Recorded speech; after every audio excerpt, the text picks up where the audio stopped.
Okay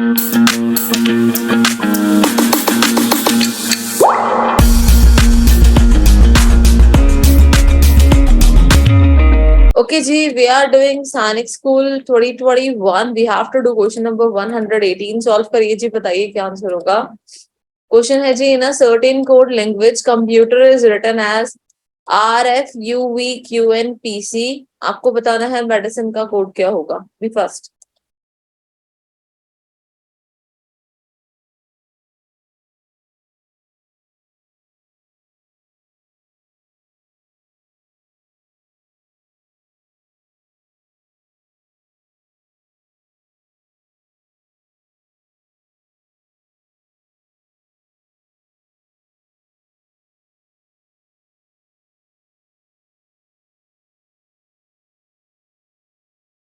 फटाफट से निकालिए जी, ध्यान से.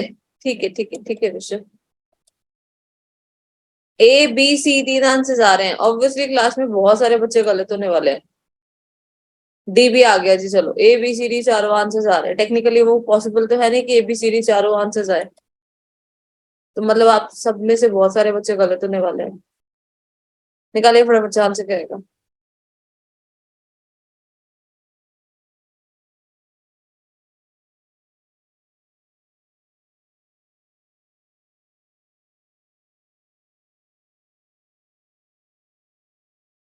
चलिए इसे चेक कर लेते हैं. सबसे पहले तो कंप्यूटर, CUMCOMPUTER. कंप्यूटर का कोड क्या लिखा हुआ है जी आपके सामने. RFUVQNPC. यही है जी कंप्यूटर का कोड. तो सबसे पहले तो आपने एक चीज नोटिस की, जो आपका फर्स्ट लेटर है C, ये लास्ट पोजीशन पे चला गया. और जो लास्ट लेटर है R, ये फर्स्ट पोजीशन पे चला गया. यही हो रहा है. फर्स्ट और लास्ट आपस में इंटरचेंज हो गया. तो बाकी कोई लेटर्स इंटरचेंज हुए हैं क्या. O कहीं दिख रहा है या TE कहीं दिख रहे हैं. नहीं दिख रहे ना. सिर्फ फर्स्ट और लास्ट तो इंटरचेंज हुआ है. बाकी सारे लेटर्स में क्या हुआ है. कुछ ना कुछ तो हुआ होगा. देखो जी, ये जो O है, O जो है वो F बन गया. टेक्निकली OF बनना पॉसिबल नहीं है, बिकॉज एडिशन बहुत ज्यादा हो जाएगी. ना ही ये कोई ऑपोजिट लेटर्स है. लेकिन OP तो बन सकता है ना. बन सकता है ना. O को P बनने में थोड़ी प्रॉब्लम है. +1 किया P बन गया. तो सेम ऐसे ही MN भी तो बन सकता है. तो क्या कर रहा है ये, स्टार्टिंग के लेटर्स +1 करके लास्ट से प्लेस कर रहा है. यही किया है इसने. लेकिन फर्स्ट और लास्ट एज इट इज रहने दिया. लॉजिक समझ आ गया कि लॉजिक क्या लग रहा है. यही सेम लॉजिक मेडिसिन के लिए अप्लाई करो. जितना भी टाइम लगाना होता है ना, सिर्फ लॉजिक को अंडरस्टैंड करने में लगाया करो. क्योंकि लॉजिक पता लग गया ना, तो आंसर तो आ ही जाएगा. तो फर्स्ट और लास्ट M और E को इंटरचेंज करोगे तो क्या बनेगा. फर्स्ट लेटर E और लास्ट लेटर M, ये बनेगा. तो आपके दो ऑप्शंस तो ऑटोमेटिकली कट गए, कि हो गए नहीं. आगे चेक करो. E के अंदर +1 करोगे तो क्या आएगा जी. F लास्ट में प्लेस होगा. D के अंदर +1 करेंगे तो क्या आएगा जी. E. तो EF कहाँ दे रखा है जी मुझे. यहाँ तो JF दे रखा है. नहीं होगा बी पार्ट. आंसर क्या हो जाएगा. Answer will be option D. Clear है जी सभी को. समझ आ गया.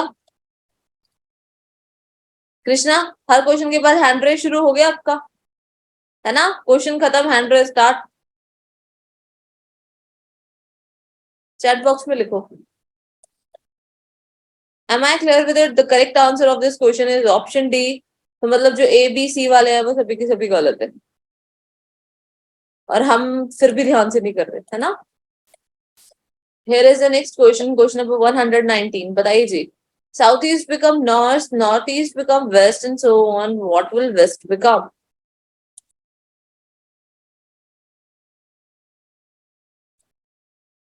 बताइए फटाफट से.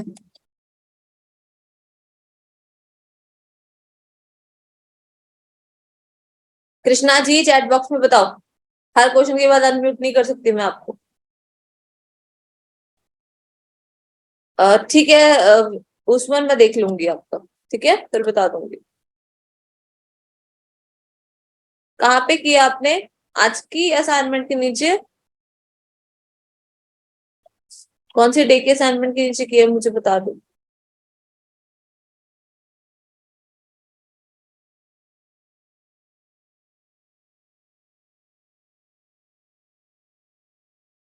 जी ए सी, दो आंसर्स आ रहे हैं, आंखें खोल के करो प्लीज, आंखें बंद करके कोई आंसर ना करे।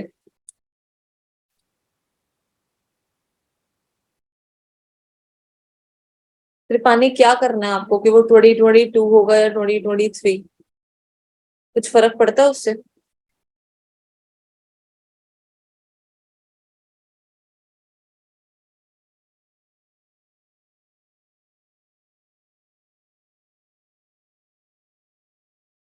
चलिए जी चेक करते हैं। स्वेच्छा कभी ऐसे आंसर्स मत दिया करो ए और सी। एग्जामिनर को क्या बोलोगी कि भाई मैं दो में सर्कल कर रही हूँ, तेरी मर्जी है, तेरे को जो पसंद है तू ले ले, ठीक है, और ज्यादा चाचा नहीं करनी। बस मैंने दो कर लिया है, ये मेरी प्रॉब्लम है, मैंने दो में कर लिया। ऐसे कह सकती हूँ एग्जामिनर को? नहीं कह सकती ना, तो ऑब्वियसली यार ये दो आंसर नहीं दे सकती। ठीक है उसमें देखिए क्वेश्चन में क्या लिखा है, south east become north, south east north बन गया।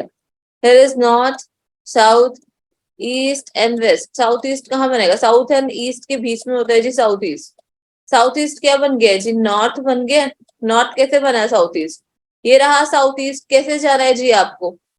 एंटी क्लॉकवाइज जाना है। कितना मूव किए? 1 2 एंड 3, 3 पोजिशन मूव किए। 3 पोजिशन मूव किए तो कहाँ पहुंच गए? नॉर्थ में पहुंच गए 3 पोजिशन मूव करके। आप 3 पोजिशन मूव किए हो और मूव करने के बाद आप चले भी कैसे हो? Anti clockwise. तो मतलब बाकी सब में भी यही सेम फॉर्मेट फॉलो होगा। नॉर्थ ईस्ट बिकम वेस्ट, तो नॉर्थ ईस्ट कहाँ है जी? ये रहा मेरा नॉर्थ ईस्ट। तो नॉर्थ ईस्ट क्या बन गया? वेस्ट बन गया। कहाँ पे गया है? 1 2 3, 3 पोजिशन मूव की हैं। और कैसे मूव किया है? Anti clockwise. तो बेसिकली आपके पास क्या होगा, हर बार वो 3 ही पोजिशन मूव करेगा और हर बार एंटी क्लॉकवाइज जाएगा, बिकॉज हर बार जो रूल्स होंगे ना वो सेम ही लग रहे होंगे।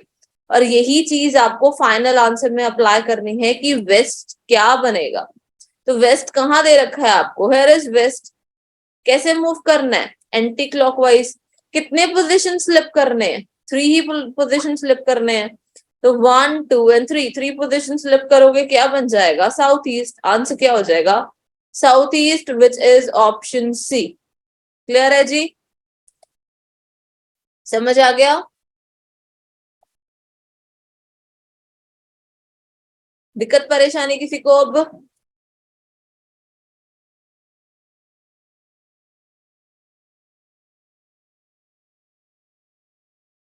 हाँ जी अभिनव बोलिए। मैम ये ऑप्शन ए क्यों नहीं हुआ? क्योंकि मैम वो जो है मैम, मैम नॉर्थ ईस्ट जो है वो वेस्ट बन जाता है, तो फिर मैम वो वेस्ट भी तो नॉर्थ ईस्ट बन सकता है। नॉर्थ ईस्ट वेस्ट बन जाता है तो वेस्ट भी नॉर्थ ईस्ट बन सकता है, लेकिन ऐसा क्यों होगा? डायरेक्शंस अलग अलग भी तो है ना। पापा आप बन जाते हो, आप पापा बन सकते हो क्या? नो अलग मैम। अलग है ना, they are two different person. ठीक है जी, बोलो अंकुश। मैम मुझे ये क्वेश्चन समझ में नहीं है। मैं दोबारा समझा देती हूँ जी, जिसका हल्का फुल्का डाउट है वो भी क्लियर हो जाएगा। Remove your hands. देखिए जी, चलिए ठीक है जी, सेम था तो बहुत बढ़िया बात है आरुष। देखिए जी, south east become north. South east north बन गए। सबसे पहले मेरे डायरेक्शंस क्या होती है? North, south, east and west, ये 4 डायरेक्शंस होती है। South east, north east, north west and south west, these are the 4 cardinal directions. तो उसने आपको बोला है साउथ ईस्ट नॉर्थ बन गया। साउथ ईस्ट यही पोजिशन है।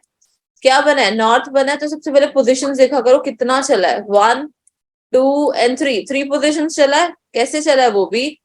Anti clockwise. 3 position on the anti clockwise side. आगे देखो, north east become west. North east जो है वो वेस्ट बना है। कैसे बना है जी? 1 2 एंड 3, 3 पोजिशन चला है, वो भी एंटी क्लॉकवाइज। तो आगे भी वो 3 पोजिशन ही चलेगा और एंटी क्लॉकवाइज ही चलेगा। अभी ये मत बोलना कि क्यों चलेगा। अगर ऑब्वियसली दो पैटर्न सेम फॉलो हो रहे हैं तो आगे भी तो सेम ही पैटर्न फॉलो होगा ना। इट्स ऑब्वियस, नॉर्मल है, सीरीज भी तो ऐसी होती है। आपसे पूछा है वेस्ट क्या बनेगा, तो ये रहा वेस्ट। 1 2 एंड 3, 3 पोजीशन स्लिप करेगा, स्लिप करके कहाँ पहुंच गया जी, साउथ ईस्ट में पहुंच गया, और एंटी क्लॉकवाइज में आती है जी साउथ ईस्ट डायरेक्शन, आंसर हो जाएगा south east. Answer will be option C. इसके अलावा जिसको समझ नहीं आया रिकॉर्डिंग दोबारा से देखना, क्योंकि मुझे नहीं लगता प्रीवियस ईयर में समझाना चाहिए, प्रीवियस ईयर्स में क्वेश्चंस करवाने चाहिए, ऐसे क्वेश्चंस मैं ऑलरेडी आपको लेक्चर्स में समझा चुकी हूँ।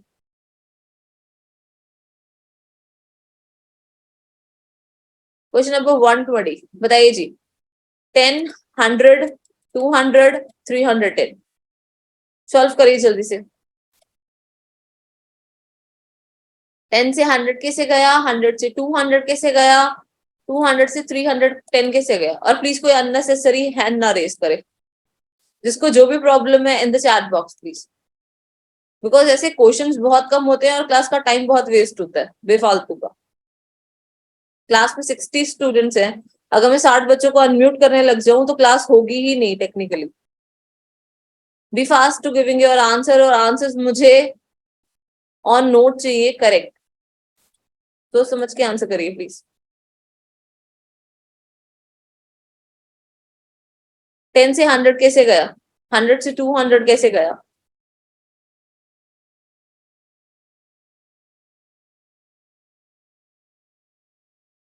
देखिए जी, आपको यहाँ पे लग रहा होगा कि 10 से 100 गया मीन्स मल्टीप्लाई का केस बनेगा, चांसेस है कि मल्टीप्लाई का केस होगा, लेकिन आपने एक चीज नोटिस की, 100 से 200 में तो मल्टीप्लाई बाय 2 हो रहा है ना, सभी को दिख रहा है, मैं जर्नली ऑब्जर्व कर रही हूँ, आपको भी ऐसे जर्नली ऑब्जर्व करना है पेपर में।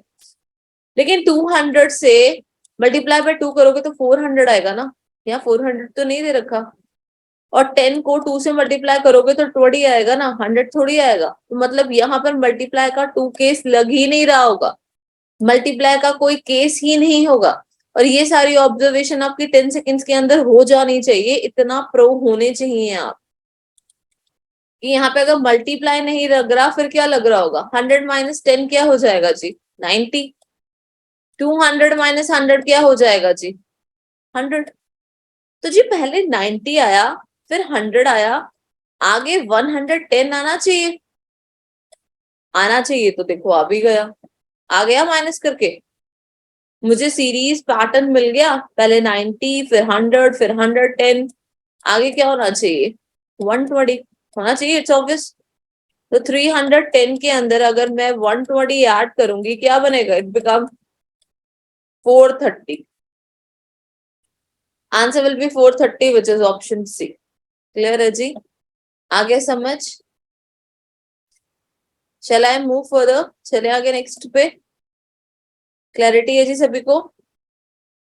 तो जो 420 दे रहे थे, 410 दे रहे थे, वो सभी के सभी गलत है, और ऐसे आप पेपर में सरवाइव नहीं कर सकते, बहुत ही क्लियर बता दिया मैंने कि नहीं करोगे जब तक अपनी कान आंख नाक खोल के नहीं बैठोगे पेपर में, मजाक नहीं चल रहा।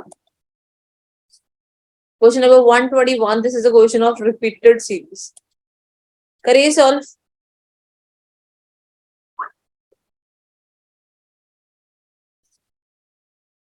क्या होगा आंसर, आरुष क्वेश्चन सॉल्व करो।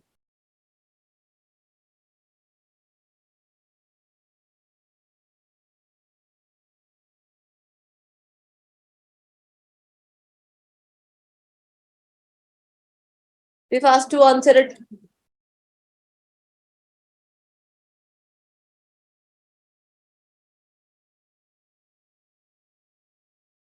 स्वेच्छा, बाकी सबके लिए, बाकी सबके आंसर्स आ रहे हैं, एग्जिट करके एंट्री ले लो एक बार, नेटवर्क इशू होगा आपके एंड पे। देखिए जी, what do you mean by repeated series, simple basic line में बोला जाए तो जो सीरीज अपने आप को रिपीट करती है that is called repeated series. Repeated series निकालने का रामबाण इलाज है, बहुत इजी मेथड है, वो ये है, काउंट करो सबसे पहले तो कितने अल्फाबेट्स है, 1 2 3 4 5 6 7 8 9 10 11 12 13 14 15, 15 लेटर्स है। किसी को कोई प्रॉब्लम 15 लेटर्स हैं मैंने कैसे निकाले, दिक्कत परेशानी किसी को भी, चलिए आगे देखो क्या करना है। आपने सबसे पहले तो निकाल दिया कि 15 लेटर्स है, 15 किस किस की टेबल में आता है, 3 की टेबल में आता है 15, 5 की टेबल में भी आता है 15। इसके अलावा तो डायरेक्टली वो 15 की टेबल में ही आएगा ना, यही होगा जी। तो मेरे जो पेयर्स बनेंगे ना, वो या तो 3 का पेयर बनेगा, 1 नहीं काउंट करेंगे दीपशिका, पेयर्स भी तो बनाने हैं ना हमें। तो या तो हमारा 3 का पेयर बनेगा या हमारा 5 का पेयर बनेगा। जितने डिजिट है उसका पेयर कभी बनता ही नहीं है, ठीक है। या तो 3 का पेयर बनेगा या हमारा 5 का पेयर बनेगा। That was 100% true. ये वाली मेहनत ही आपकी चली गई कि 3 और 5 का पेयर कैसे निकालेंगे, वो अब यहाँ पर देखो। सबसे पहले 3 का पेयर बनेगा। आई एम नॉट श्योर कि 3 का पेयर बनेगा या 5 का पेयर बनेगा, वो आपको खुद देखना पड़ेगा। 3 के गैप के बाद ना ऐसे ऐसे लाइंस मार दो आप, पेंसिल से मारना कि आप इरेज कर पाओ वहां पे पेपर में। तो देखो रिपीटेड सीरीज में क्या है, सीरीज अपने आप को रिपीट करती है ना। मतलब अगर यहाँ पे 3 लेटर्स ए बी ए हैं, तो मेरे ए बी ए हर जगह होने चाहिए ना। रिपीटेड सीरीज का तो मतलब यही है, रिपीट कर रही है। अगर रिपीट नहीं कर रही that is not repeated series. लेकिन जरूरी नहीं होता कि सेम ही लेटर्स रिपीट करें। ए बी ए है, अगले में बी ए बी भी हो सकता है, हो सकता है। तो देखो यहाँ पे ए बी ए रिपीट कर रहा है, यहाँ पे बी ए बी है ना। तो कोई बात नहीं, यहाँ चेक करो, यहाँ पे बी ए बी बन रहा है, बन रहा है जी बी ए बी। तो यहाँ पर तो ए बी ए बनना चाहिए था, बन रहा है ए बी ए। फिर दोबारा यहाँ पर क्या बनना चाहिए था, बी ए बी बनना चाहिए था। क्योंकि अगर सीरीज ऐसे चल रही है बी ए बी ए, फिर बी ए बी होना चाहिए था ना। यहाँ पर तो बी ए बी नहीं दे रखा, ए बी ए दे रखा है, तो मतलब 3 का पैटर्न लग ही नहीं रहा। क्लियर है जी। और ये सारी चीजें ऐसे लाइनें मार के नहीं देखनी, आप देख लेना, ऑब्जर्व कर लेना, ऑब्जर्व करके हो जाएगा फटाफट। 5 का पेयर बनाइए जी, कि 5 का पेयर बन रहा है 3 4 5, 1 2 3 4 5, 1 2 3 4 5, 5 के गैप्स बना दिया मैंने। अब देखो जी, मेरे को यहाँ लेटर क्या दिख रहा है, ए बी। लास्ट के 4 लेटर्स जो है ना मेरे ए बी है, मुझे फर्स्ट लेटर नहीं पता अभी। तो यहाँ पर भी तो ए बी होना चाहिए था ना, ए बी होना चाहिए ना, ए बी। मैंने निकाल दिए सारे लेटर्स, सिर्फ मेरा फर्स्ट लेटर रह गया कि फर्स्ट लेटर क्या होगा मुझे नहीं पता। बाकी सारे लेटर्स निकाल दिए मैंने। तो अब क्या कर सकते हो इसके लिए, इसके लिए आपको जाना पड़ेगा ऑप्शंस की तरफ, कि whether the answer will be starting letter A होगा या स्टार्टिंग लेटर बी होगा, वो आपको ऑप्शन से पता चलेगा। ऑप्शन से कैसे पता चलेगा, देखो फर्स्ट लेटर गैप है, सेकेंड लेटर पे ए आ रहा है मेरा, थर्ड लेटर गैप है, फोर्थ लेटर पे बी आ रहा है मेरा, फिफ्थ लेटर गैप है। यही है ना, मुझे नहीं पता इसमें क्या फिल होगा। तो देखो सेकेंड लेटर पे बी आना चाहिए, यहाँ पे ए ऑप्शन में आपको दिख रहा है क्या, यहाँ पे तो ए चाहिए ना मुझे, यहाँ बी दिख रहा है मुझे, नहीं होगा ये पार्ट। बी पार्ट देखो नहीं होगा, सी पार्ट देखो नहीं होगा, आंसर क्या हो जाएगा, ऑप्शन डी। आगे समझ, यूज हिट एंड ड्रैग। तो ये जो इतने सारे मैंने किए हैं, आपको ये सारी चीजें करने की जरूरत है नहीं, मैं तो समझा रही थी इसलिए किया। पेपर में होगे तो डायरेक्टली क्रॉस करके आगे चलोगे ना। क्लियर है जी। तो देखो कोड क्या बना आपका, double A double double A B A B, double A B A B, double A B A B, that is your code. Clear है जी, आगे समझ, बोलो कृष्णा। मैं क्वेश्चन नंबर 15 से डाउट है। Question number 15? Yes ma'am. 15 तो मैंने क्लास में नहीं कराया अभी, वो तो प्रीवियस क्लास में हुआ था। यस मैम, हमने कोई बात पिछली क्लास में उसका आंसर उसका फॉल्स लगवाया था, लेकिन मैम जब मैं गूगल पेन पे सर्च करा और आंसर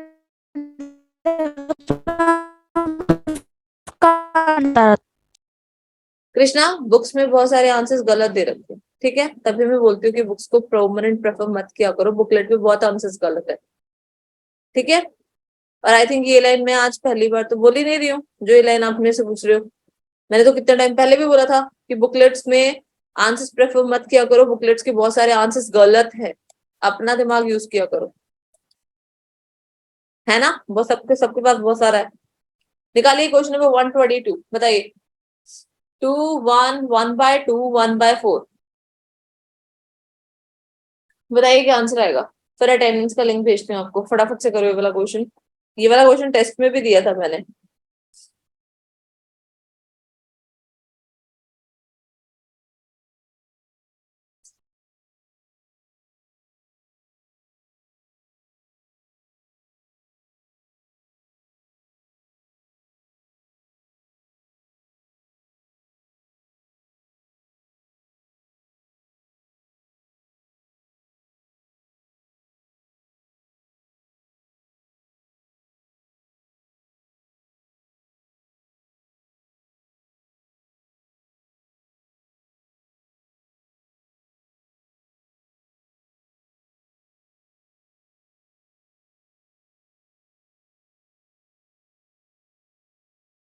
चलिए जी चेक करते हैं, देखिए जी क्या हो रहा है।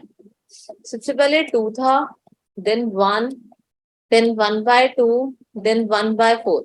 सबसे पहले तो 2 से 1 कैसे गया, ऑब्वियसली डिवाइड हुआ होगा, डिवाइडेड बाय 2 किया होगा, तभी तो 2 से 1 आ गया। अब 1 से 1/2 कैसे जाएगा, दोबारा से तो डिवाइड करेंगे ना। 1 को 2 से डिवाइड करूंगी तो 1/2 आ जाएगा ना, इट्स नॉर्मल। देन 1/2 को फिर से 2 से डिवाइड करूंगी तो क्या आ जाएगा, 1/4।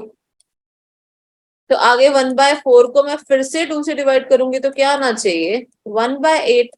कहाँ दे रखा है, बी पार्ट में। आंसर क्या हो जाएगा, ऑप्शन बी। क्लियर है जी, समझ आ गया सभी को।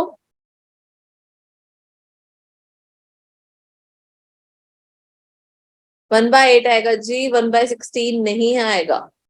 डिवाइडेड बाय 2 करोगे तो 4 को 2 से डिवाइड करोगे तो आगे 8 ही आएगा, 16 थोड़ी आ सकता है। बोलो दीपशिखा। मैम 1 एंड 2 के बीच में वो 1/2 लाई करता है। मैम इस तरह नहीं हो सकता है। हाँ कर सकते हो कि 1 और 2 के बीच में 1/2 लाया करता है, लेकिन फिर वो उनके बीच में आना चाहिए ना, साइड में क्यों बेचारा आया हुआ है।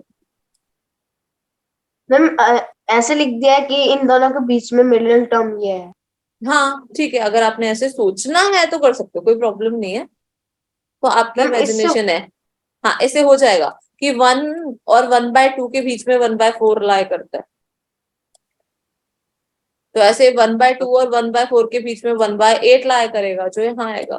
ठीक है, तो आपकी मर्जी, आपकी इमेजिनेशन, जैसा आपको ठीक लगे, you can go for that track. दे देती हूँ जी लिंक, अटेंडेंस का लिंक भेज रही हूँ जी, अटेंडेंस सबमिट कर दीजिए अपनी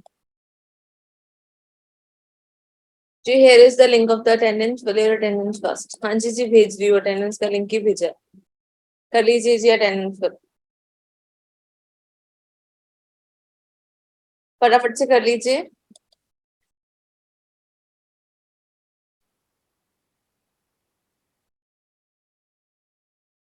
जिनका हो जाए attendance, give me the answer of the next question. Question number 123, बताइए जी। SCD TEF UGH question mark WPR,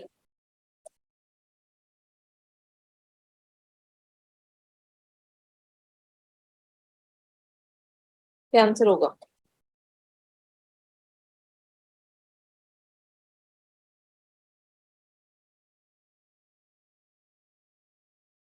बताइए जी जल्दी से, बी फास्ट, जल्दी जल्दी करिए।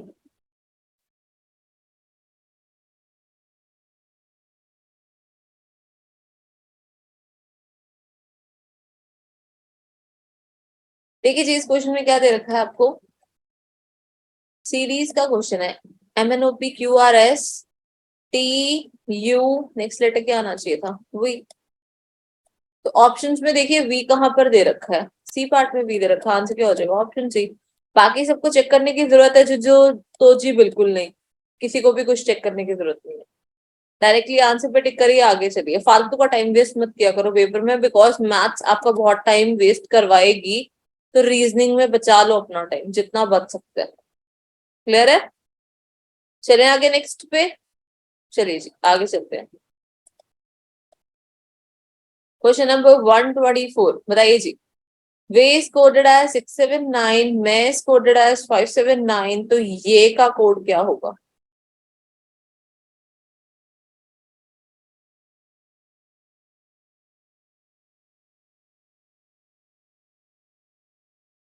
दीजिए जी, फटाफट से आंसर दीजिए।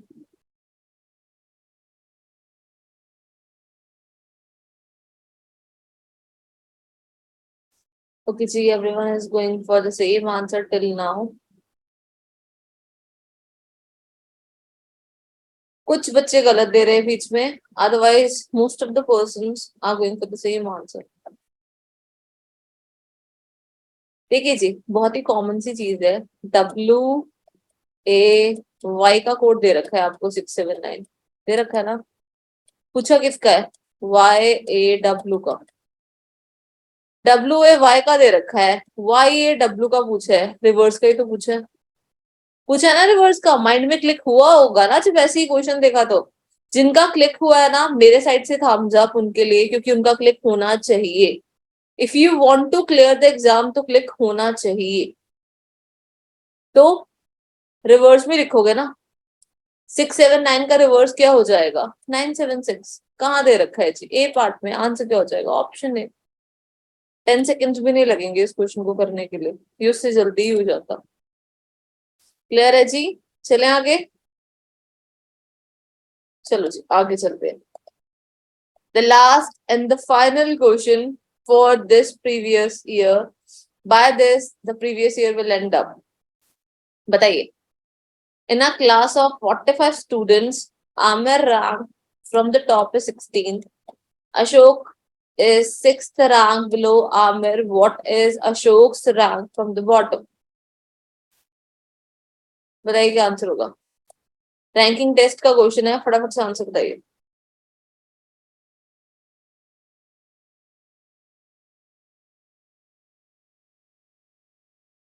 और ऐसा क्वेश्चन ऑलरेडी क्लास में बहुत बार हो चुका है ना, बस इसमें एक ट्विस्ट क्या लाइन आई, ये वाली ट्विस्ट लाइन आ गई। निकालो फटाफट से। ओके जी, everyone is confused between 23 and 24। मेरे पास दो आंसर्स आ रहे हैं, तो ऑब्वियसली दो आंसर्स तो होगा ही नहीं ना, या तो 23 होगा या 24 होगा।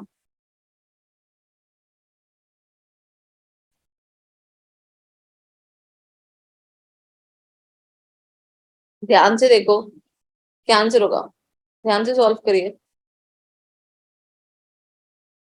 चलिए जी चेक करते हैं। कंफ्यूजिंग नहीं है, आप कंफ्यूजिंग बना रहे हो उसको। This is not confusing. देखो जी क्या होगा इसमें। क्वेश्चन में क्या लिखा है? In a class of 45 students, class में कितने बच्चे हैं जी? 45। आमिर का रैंक कितना है? 16 टॉप से। यही है ना जी, यही बोला उसने, आमिर का रैंक 16 है टॉप से। Ashok is 6 rank below Aamir. Aamir से 6 रैंक नीचे कौन है जी? अशोक है। 6 रैंक नीचे है, तो 6 रैंक नीचे मतलब दिस इज 17th रैंक। ये टॉप से ही चल रहा है अभी। 18th rank, 19th rank, 20 rank, 21 rank, 22 rank. 6 rank नीचे तो यही होगा ना। जिसको कंफ्यूजन होती है वो डायरेक्टली ऐसे लाइनें बना के कर लिया करो, ज्यादा टाइम नहीं वेस्ट होगा। और जो डायरेक्टली कर सकता है वो 16 के अंदर आगे 6 ऐड कर दो, 22 पे पहुंच जाओगे। वो आपकी मर्जी है कि आप अपने क्वेश्चन को कैसे डील करना चाहते हो। जैसे कंफर्टेबल हो you can go for that, लेकिन आंसर गलत नहीं होना चाहिए। तो 22nd रैंक पे कौन आ गया जी? अशोक आ गया 22nd रैंक पे, पहुंच गया ना। आपसे क्या पूछा है? What is Ashok rank from the bottom? Bottom से अशोक का रैंक क्या होगा? तो अगर मैं टोटल के अंदर से ऊपर के सारे बच्चे माइनस कर दूं तो मुझे नीचे के बच्चे मिल जाएंगे, मिल जाएंगे ना। ऐसी तो क्वेश्चन हमने किए ही है क्लास में। अगर मैं टोटल में से ऊपर के बच्चे माइनस कर दूं तो मुझे सारे नीचे के बच्चे मिलेंगे। तो 45 के अंदर से अगर मैं 22 माइनस कर दूं तो नीचे मेरे पास कितने बच्चे बचे हैं जी? 23 बच्चे मेरे पास नीचे बचे हैं। कितने बच्चे हो गए जी नीचे? 23 बच्चे नीचे। लेकिन मुझे रैंक किसका चाहिए? मुझे तो अशोक का रैंक चाहिए। नीचे मेरे पास 23 बचे हैं। अशोक का रैंक कितना हो जाएगा? 24 ही तो होगा, 23 थोड़ी होगा। तो आंसर क्या हो जाएगा? 24, which is option C. Clear है जी सभी को? आगे सभी को समझ? अब क्लियर है? अब कोई कंफ्यूजन तो नहीं है किसी को? बोलिए विश्व। मैम हम ऐसे डायरेक्टली ही लर्न कर सकते हैं कि अगर हमें बॉटम से निकालना है तो +1 और अगर हमें ऊपर से निकालना है तो -1। वो आपकी प्रॉब्लम है विश्व। अगर आपको ऐसे डायरेक्टली करना है, you can go for that, कोई प्रॉब्लम नहीं है। रीजनिंग हर चीज के लिए अलाउ करती है, आप कुछ भी कर सकते हो। ठीक है जी, चलिए जी, कल स्टार्ट करेंगे हम अपना नेक्स्ट प्रीवियस ईयर। तो क्वेश्चंस की प्रैक्टिस करना। Will see you tomorrow. पूरा वीडियो देखने के लिए और लेटेस्ट एग्जाम अपडेट्स जानने के लिए डाउनलोड करें कैरियर डिफेंस स्कूल का एंड्रॉयड ऐप।